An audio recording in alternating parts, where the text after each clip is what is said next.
So we've talked about different things as far as how to make money, how to make a second income, how to make an income. And this is one way to do it so that you can actually start making some income and also saving the earth kind of, because you're recycling stuff. So let me tell you about this. So this is Marco, and he is doing something a little different. And you want to tell him a little bit about what you do? What I'm doing recently is I'm doing woodworking. What I do is I go collect tree stumps that I see people that cut down, mostly mesquite, pine, and pecan wood. What I do is I go collect them, because if not, they're going to go straight to the dump. So what I do is I go make sure that they don't have termites and that they're good pieces of wood, and then I'll recycle them by turning them into cutting boards, tables, little coasters basically, and tables for the side of your house. So Marco, where'd you get that idea from? One day I was just looking on YouTube, and I started seeing woodworking, and I've always been interested in it. And what I did is I went out there and I got my chainsaw, and then I was like, you know what, I could get this. It's free materials, you can make some money off of it, and just start working with it. I started seeing epoxy tables, and that's what really caught my interest right now, the river tables. Nice. Let's kind of show them some of the things, and you can tell me about them as we go here. Let's start over here on this side.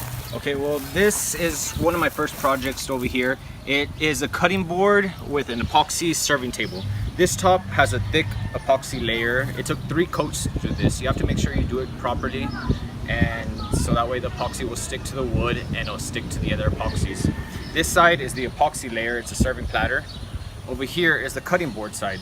You do it, you have to sand it down, take care of it, make sure you get a fine grit, and then you coat it with mineral oil to take off the sawdust, everything, and then you put coconut oil. Coconut oil works really good, so that way you can keep it a thick layer, and once you're done cutting on it, you wipe it down with mineral oil with a rag, and then you just put a coat of coconut oil on it, and it'll just How long? nice. How long is the process? How long do you take? It depends all really on the wood, how long it's been cut, because usually you have to wait from anywhere to 4 months to a year, depending the thickness of the wood. But if you do treat it properly, or if you put it in a kiln, it could dry faster. But you have to make sure it's proper, because if not, then you could start getting cracks, or you could start getting mold. Like right here, since it got a crack, you have to treat it first. You can also put Tight Bond glue on it, and then make sure it stops cracking. Let it sit in an area that's not humid but hot, so that way it could cure properly. All right, very nice. Let's see this next little table that you got here. This one was a cookie that I cut of mesquite wood. I bought this downtown for a very low price. You could always go to like the local bazaars, or you could go down to your local pulgas or your flea markets or anything like that. Find these. They usually have them really cheap. You coat it with polyurethane so that way it could stay good. This, I put polyurethane first. I sanded it down, and then I put another coat of polyacrylic, so that way you can have that smooth touch on it, and it won't rot. The wood will stay fresh, everything. So it's definitely gonna last. Yeah. All right, let's see some of these other things that you guys did. This is a nice little stand here. I like this table. This one right here, it's just I got it from mesquite wood. I use my miter saw for this, so I could cut it at an angle. I just use a regular drill, so it could be a pencil holder. That's nice. And then polyacrylic, you put it all over the bark and everything, so the bark won't break off. Because if you just leave it natural, it's gonna look good and everything, but it starts breaking away. Once you start handling it, the wood starts drying. If you don't polyacrylic it, it's gonna dry and it's gonna start cracking and everything. But once you do that, it should stay fine. That is pretty. This one, it's also a mesquite piece of wood. I put epoxy on it. What I did first, I used my planer, so that way I can make a deep indentation right here. And then I started getting Blue Moon bottle caps, and I was like, you know what, let me just put it on there. I had to use the glue gun. You have to make sure all the glue's inside there, so that way it won't leave any bubbles when you pour the epoxy. And then I started pouring 1 layer of epoxy. You put the aluminum tape around it after you sand it down with the first layer of epoxy, and you do the next pour. These are definitely one of a kind. These are the coasters I did. I just did that with the coasters, made sure they were dry properly, and then I put polyacrylic, and then I sanded it down one time, and I put 1 more layer of polyacrylic, so that way they could last. They could get wet, they could get good, and they'll last a long time. You see the little shine right there? That's awesome. Those look nice. I like those. Thank you, thank you. And this is a beauty, man. Tell us about this one. This is what I've always wanted to work on since I first started. The river tables are what really got me into woodworking. I would see people pour the epoxy because epoxy is really expensive, especially this amount. This was just literally $100 worth of epoxy that I put just into this board. And what I did was get a piece of mesquite slab. I cut it in half, I planed it down to the proper size, and I had to make a box. You have to make a box, put some aluminum tape and then some wax on there so it won't stick to it. But you have to do one pour, then you have to wait, I believe it's 8 hours, and then you could do the second pour so it can bond properly. Because if you don't do it properly, the epoxy won't bond together and it can break apart. And I did 3 pours on this, and the first 2 pours were with, I used food coloring. You could get the metallic powder, but that's a little expensive. You could just get regular food coloring as long as you mix it properly.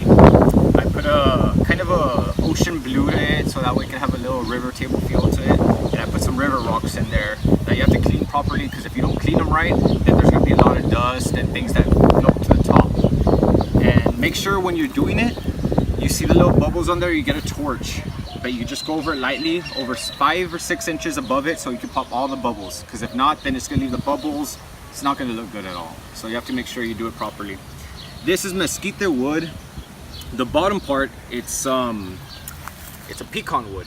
I had to stain the wood so it could match the what's it called, the mesquite properly. But I think it looks really nice right now. And then I put a layer of polyurethane over it so that way it can keep the wood fresh and from cracking or from molding.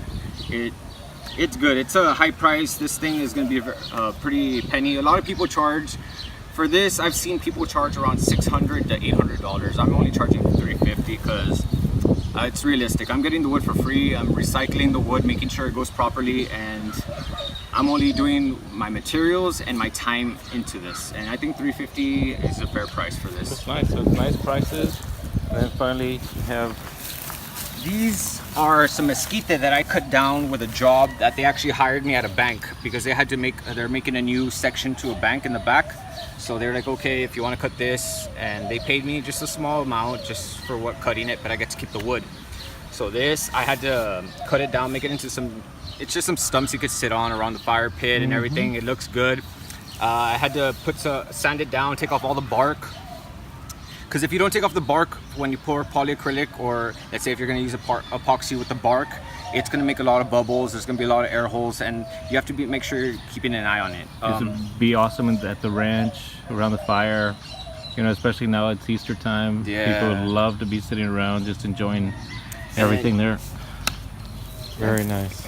And you got one last one over there as well, huh? Yeah, this last one, I kind of messed up on the top because I wanted to resand it, but I am going to have to resand it. I'm going to use my planer to take off this, and then I'm going to just put another coat of epoxy on it. Or polyacrylic on it, but I'm probably going to keep this one for ourselves, so that way I could have my mom have something around the fire pit in the back so it could look nice. Very nice, very nice. Thank you, thank you. Well, that's good, man. So this looks like it's going to be pretty successful for you. And you stay pretty busy all day long doing this, don't you? Yeah, as long as, if I'm not watching my daughter, if my wife's watching her, I'm outside working on wood right away. I spend my whole time out there. All my money is basically going to my daughter or going to the woodworking.